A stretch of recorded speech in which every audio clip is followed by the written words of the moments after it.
O Judiciário Mineiro passa a oferecer instrumentos que permitem solucionar conflitos individuais e familiares por meio da autocomposição.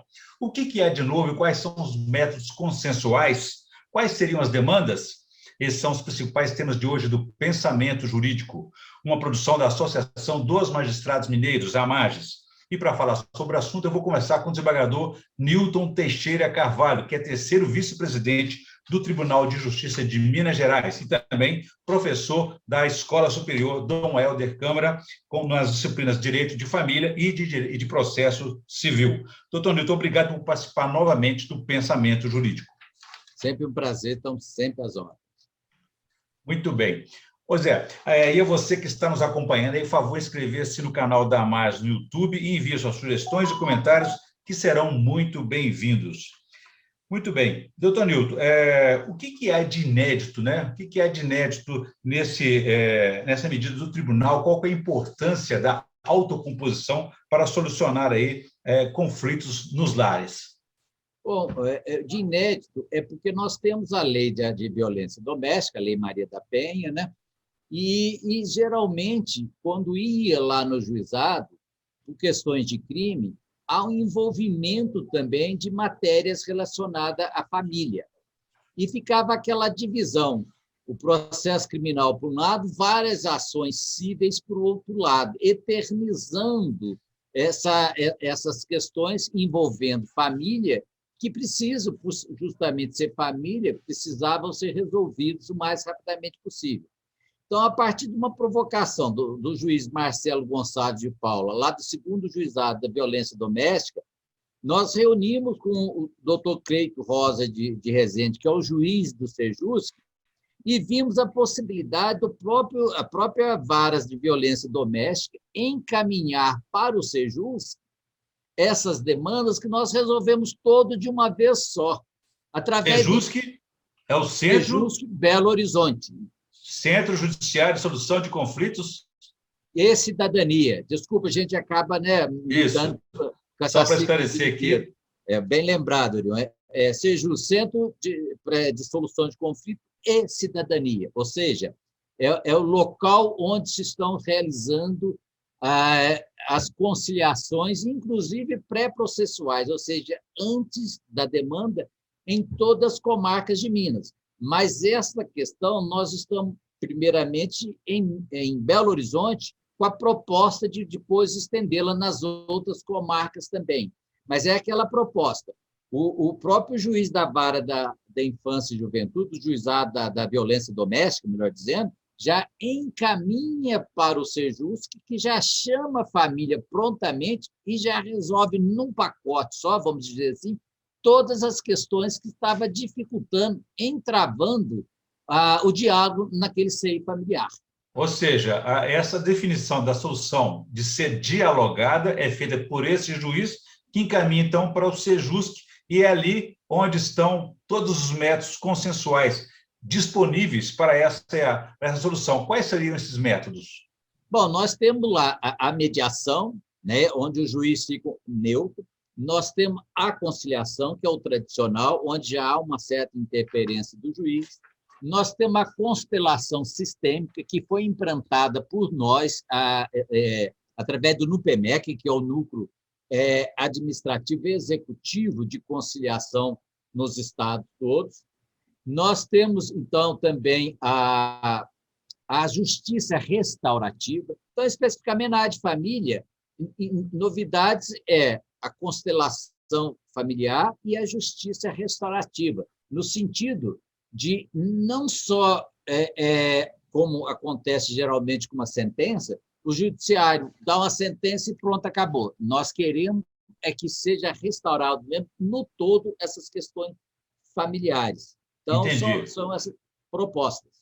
Sim. Então, seria possível, então, de forma consensual, solucionar aspectos como guarda de filhos, pensões, partilha de bens, divórcios, assim?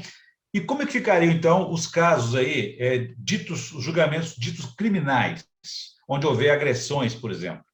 Os criminais, essa questão vai ser resolvida mesmo na vara criminal.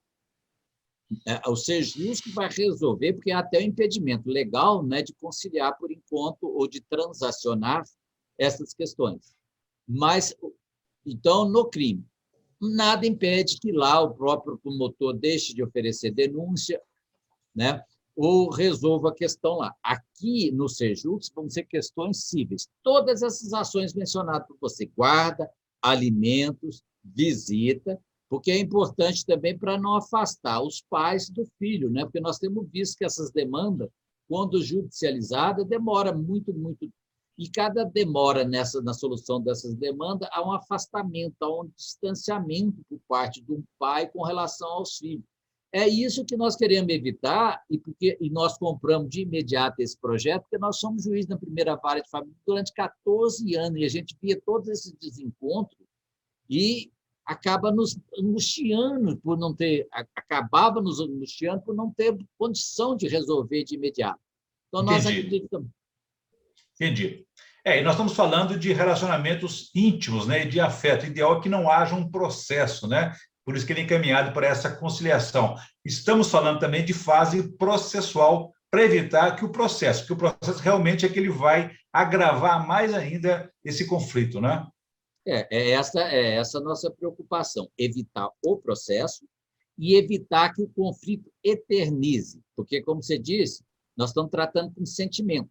Então, não vão buscar muita racionalidade numa questão que é sentimento. E, por ser sentimento, quanto mais rápido nós superarmos esse desencontro entre essas pessoas, é benéfico para a família, é benéfico para a sociedade e é benéfico para o judiciário também. Estamos falando de casos cíveis de mulheres em situação de violência doméstica, correto? Sim, começa lá, mas geralmente é por causa de quê? Porque a questão envolvendo o direito de família não está resolvida, né? Uma questão que lá pelas tantas, até mesmo o divórcio é a solução.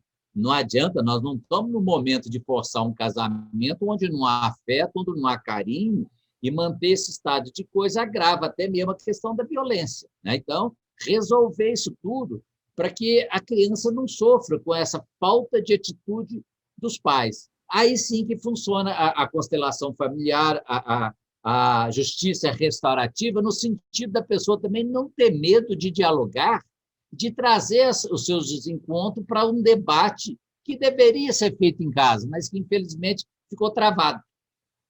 Como é que funciona isso, doutor Nilton? Constelação sistêmica, familiar, justiça restaurativa, são nomes que, por si só, não têm assim, uma clareza da compreensão dessa técnica. Só pode adiantar para a gente como é que funciona isso? Posso, superficialmente, porque na prática é que vê mesmo como funciona. Na verdade, são especializações da mediação, da conciliação. Justiça restaurativa. Então, é a preocupação de que também o pós-acordo, no caso, é que as partes, por exemplo, antes da justiça restaurativa, no penal preocupava muito com o réu, condenar, pronto. Não.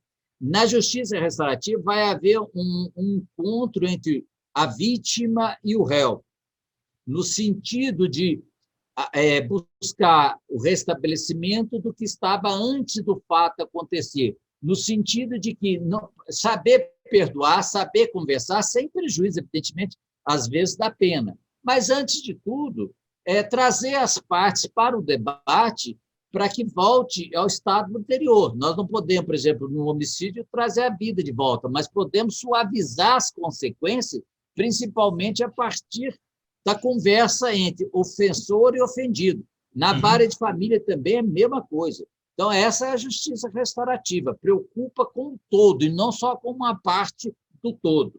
Aí a constelação sistêmica envolve muito mais, envolve sentimentos, traz também para o debate outras famílias e chega a trabalhar até com aquelas energias que, queiram ou não, estão atrapalhando, atravancando o diálogo, o acordo. Então, porque a proposta nossa, responsável pela implementação dessas políticas aqui na terceira via, Orion, é no sentido de que existe método, nós chamamos sistema multiporta, Esses métodos são bons, estão surtindo efeitos, por que não admiti-lo? Porque, olha, a própria constelação sistêmica só foi introduzida no mês passado em Minas Gerais. Nós somos um dos últimos estados a fazer isso. Nós não podemos perder a oportunidade do chamado sistema multiporta, ou seja, oferecer várias portas de entrada para que a conciliação seja alcançada, para que nós evitemos a eternização desses processos em juízo. E é muito importante nesse momento, doutor Nildo, que tem crescido aí até assustadoramente os casos de violência domésticas, impulsionados até mesmo pela quarentena em função da pandemia, né? Sim, temos tido notícia. É um fato que nos entristece, mas é justamente isso, o recolhimento dentro de casa, a falta do diálogo, né? A falta de trabalho, né? Por alguns comércios ainda fechados. Então, aumentou, sim, e há uma preocupação de estancar para que não continue. Não justifica, mas, enfim, está acontecendo e, por outro lado, não é possível. Se não é possível recuperar o afeto, pelo menos o estado civilizatório entre as pessoas, nos relacionamentos, até porque pai e mãe continuam tendo filhos, algo em comum, tem essa convergência, né? De que maneira, como funciona, doutor Nilton, esse método de autocomposição? Ele obtém um resultado diferente daquele processo tradicional? Sim, Orion. É muito interessante, inclusive, participar dessas sessões de conciliação. Você vê que há uma diferença, que a parte é ouvida. Um dos princípios desses métodos de mediação e conciliação é a escuta ativa, coisas que nós, juízes, em razão dessa verticalização do poder, infelizmente, não sabemos praticar muito.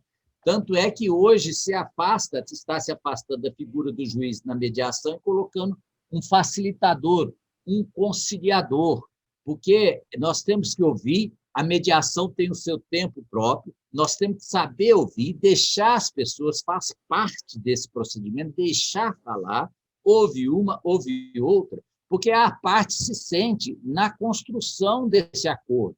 Olha a diferença. Tanto é que o resultado é tão bom que geralmente não se descumpre esse acordo. Já o que não acontece com a sentença, porque a sentença é algo imposto, de cima para baixo. Que alguém vai recorrer, inclusive. Pode até recorrer dela, inclusive, né? Recorre dela, inclusive, transita em julgado, tem que vir à execução, tem que prender o pai do devedor de alimento e, às vezes, ele perde o emprego aí que não paga menos. Lá na conciliação e mediação, nós estamos evitando isso. Ou seja, as partes têm autonomia, né, permite a escuta mútua aí, e colocam os dois lados do conflito no mesmo nível, no mesmo patamar de igualdade, né? Bem colocado, ou seja, tem que estar no mesmo nível, ali não tem autoridade, ali não tem autor, nem tem réu. Tem partes no diálogo, portanto, é um sistema muito democrático também. E é por isso que, na hora, é muito comum nós fazermos mediação ainda aqui, a pessoa chorar, às vezes xingar, mas faz parte desse processo. Gente, por isso que tem que saber ouvir, né? No sentido de que as partes se sentem, no final, construtora daquele acordo. Então, isso é uma democratização da justiça nesse sistema que nós estamos chamando aí de multiporta. E é uma questão que precisa avançar, doutor, porque, como eu disse, né, os registros aí, o Brasil teve 150 mil denúncias de violência contra a mulher no ano passado, um quadro assustador realmente. Qual que é a responsabilidade do judiciário nesse caso? Gostaria, assim, de explorar um pouco as lições da experiência que o senhor teve de 14 anos em vara de família. Qual que é o papel do judiciário aí? Bom, é aí que é a grande mudança, porque o papel do judiciário é muito passivo, até antes dos meios autocompositivos. Deixava acontecer para depois vir e resolver o assunto. Agora, através dos meios autocompositivos, dessas políticas de composição, o Estado antecipa, porque ele ouve as partes e nós estamos indo nas escolas, nós estamos indo nas delegacias, no sentido de trabalhar com essas pessoas. O judiciário deixa de ser um judiciário sentado, se levanta e vai até onde a pessoa está, tentando evitar que os fatos aconteçam. Mas, se ainda, porventura, acontecer, vamos trazer para a mediação para resolver o mais rapidamente possível, para tentar estancar, que nós poderíamos chamar de sangria, né? Para estancar isso que pode acontecer, vários outros fatos, desencadear várias outras ações e, por conseguinte, várias outras cadeias. Então, várias outras ações e, por conseguinte, vários outros processos. Então, o judiciário está preocupado também em evitar a demanda, evitar que a demanda aconteça. E eu acho que isso é o mais importante, né? Trabalhar no efeito, não, vamos evitar a causa primeiro. Eu acho que é aí que está a grande novidade do judiciário, da justiça pacificadora do século XXI, que é essa chamada justiça com os métodos autocompositivos. É preventivo, né? E é importante que o direito, o judiciário, acompanhe a evolução da sociedade. Agora, eu queria saber do senhor o seguinte: existe uma justiça ou um magistrado ou magistrada mais vocacionados aí para a pacificação? Existe, Ariel, existe sim. Primeiro, o que nós temos aqui, eu vou chamar de demanda reprimida. O que significa isso? Todos nós fomos criados ou estudando numa escola de direito que se preparava as pessoas para a guerra. O processo era uma batalha campal onde tinha vencidos e vencedores. Então, nós temos que trabalhar com essa demanda reprimida, atualizando. Mas nós notamos nitidamente que tem juízes que já de fato, vocacionado para mediação. Como temos também juízes que, até hoje, infelizmente, não admite a conciliação, não viu que é um suporte fundamental, uma ferramenta fundamental, não só para o judiciário, mas principalmente para o jurisdicionado. Olha, hoje, por exemplo, nós trabalhamos lá o sistema eletrônico introduzindo no pré-processual, dando oportunidade para aquela pessoa que não tem condição de contratar advogado, já entra aqui na internet ou no celular dele e já manda a demanda dela para o judiciário ou o possível conflito que vai surgir para o judiciário. Mas nós precisamos mais vocação, sim, para a mediação, mas dentro dessa proposta, entendemos. Pessoal formado na velha guarda, onde ele era formado para a guerra. Hoje, já o MEC exigiu que tenha essa disciplina mediação e conciliação, os métodos consensuais, no curso de direito. Então, já vão formar pacificadores. Então, nós estamos superando modelos, superando paradigma, isso que é o mais importante. Mas nós notamos claramente isso que você falou, tem juízes que já é nato por vocação, tem juízes que já repele a conciliação de imediato. Faz parte da convivência em sociedade. Muito bem. E esse projeto aí ao qual nós estamos conversando aqui, que o Judiciário lançou, esse novo instrumento, faz parte daquele Programa Nacional da Semana pela Paz em Casa, né? Quer dizer, nunca se fez tão importante como agora a cultura da paz, né? Ver o indivíduo além do problema que ele enfrenta, né? Sim, acho importante. A paz no lar. Porque, na verdade, o que é a família? O que é o Estado? É a somatória de várias famílias. Se a paz é no lar, significa que o Estado vai ser feliz, né? Porque a família está feliz. Então, olha, parece algo tão simples, mas pode até ser simples, mas de uma importância fundamental para todos os lares brasileiros, essa postura, essa atitude no sentido de vamos pacificar o mais rapidamente possível essa família que se encontra em desordem. Porque, infelizmente, nós já passamos por isso também como pai, né? Como a família que nós temos, às vezes o diálogo estanca, né? Não conseguimos, a gente não vê o erro que nós estamos aqui, cometendo ao não abrir para o diálogo. E aí que entra o facilitador no sentido de, não, para aí, por que não retomarmos o diálogo? Por que não a paz? Né? Qual a diferença que está aí? E lá pelas tantas, como a gente vê na mediação e conciliação, a pessoa vê, eu não sei realmente porque eu não estava conversando com a minha esposa. Esse travamento, né, que viver a dois, e aí você lembrou bem, inclusive está aumentando a violência doméstica, por falta de pensar, a pessoa não vê que ela está equivocada. Aí que precisa desse facilitador, desse vocacionado nas medidas autocompositivas. Entendi. E se a família está em desordem, um processo traz mais desordem ainda, né? Muito bem. Eu conversei aqui com o doutor Nilton, falamos aí sobre várias possibilidades, soluções de conflitos individuais e familiares no lar.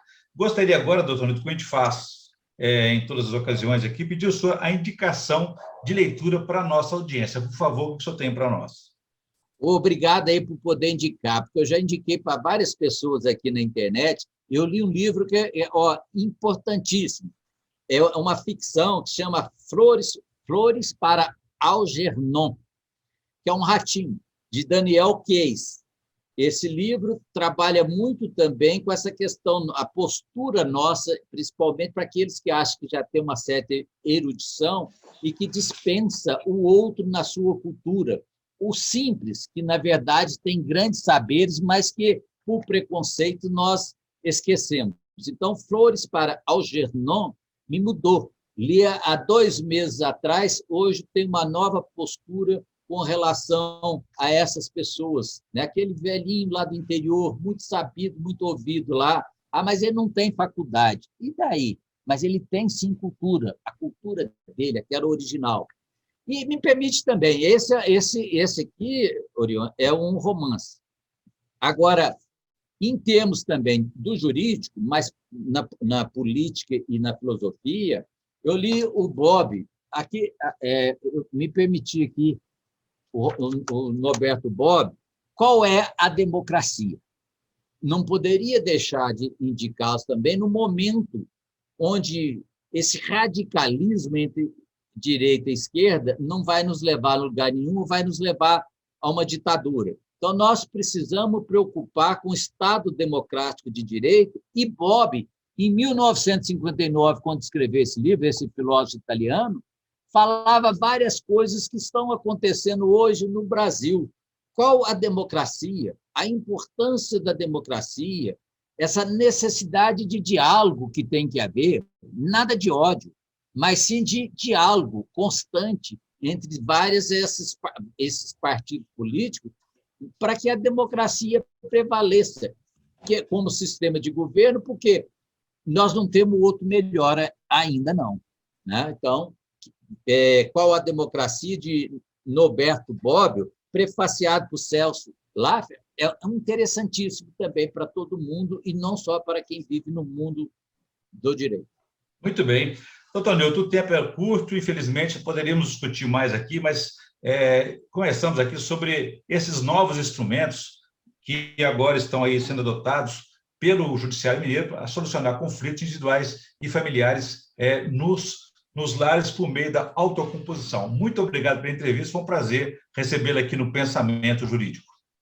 Eu agradeço pela oportunidade de difundir esses métodos autocompositivos, que eu encampei porque eu sei que a justiça do século XXI é a saída que todos nós almejávamos.